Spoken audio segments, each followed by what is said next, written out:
So here's a concern that I want us to become aware of. People have become too confident to seek treatment so that they can medicate negative life events. They've become too confident such that they're seeking treatment to try and medicate difficult emotional experiences, relationship problems.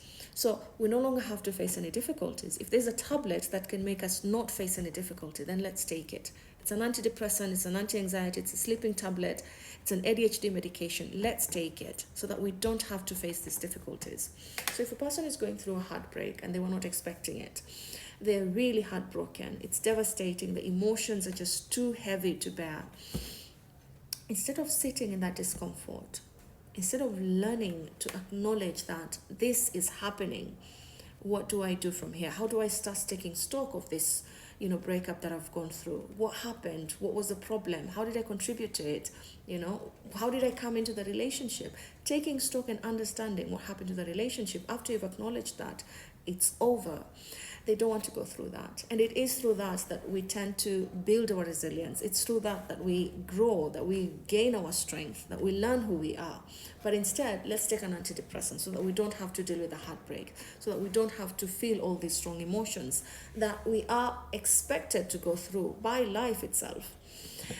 And so we keep going to the psychiatrist to get medication for difficult things so that we don't deal with them.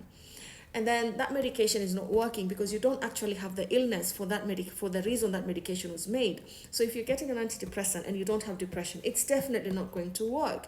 So you're on the first antidepressant, it's not working. You get another one, it's not working. You get the third one. You meet someone who's been on 5 different antidepressants, anti-anxiety, maybe even ADHD medication, and they have no idea what it is that they're treating, because these medications that they're taking are supposed to numb these feelings. They're supposed to suppress or push these feelings away, and they're not.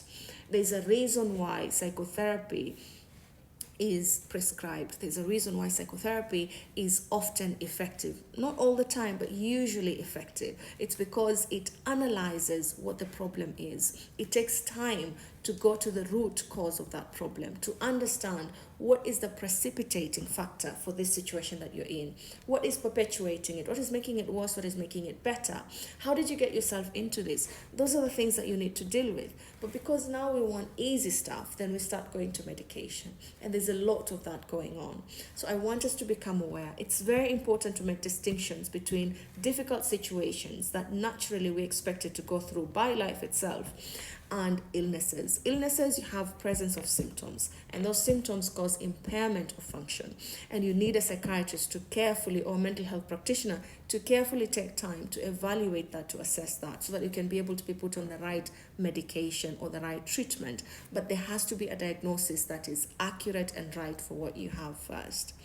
So let us try to understand that difficulties, challenges, adverse life events are part of life, and most of them we are expected to activate our own internal mechanisms and resources to try and deal with those difficult situations, to try and cope with those difficult situations, not to avoid them, not to medicate them.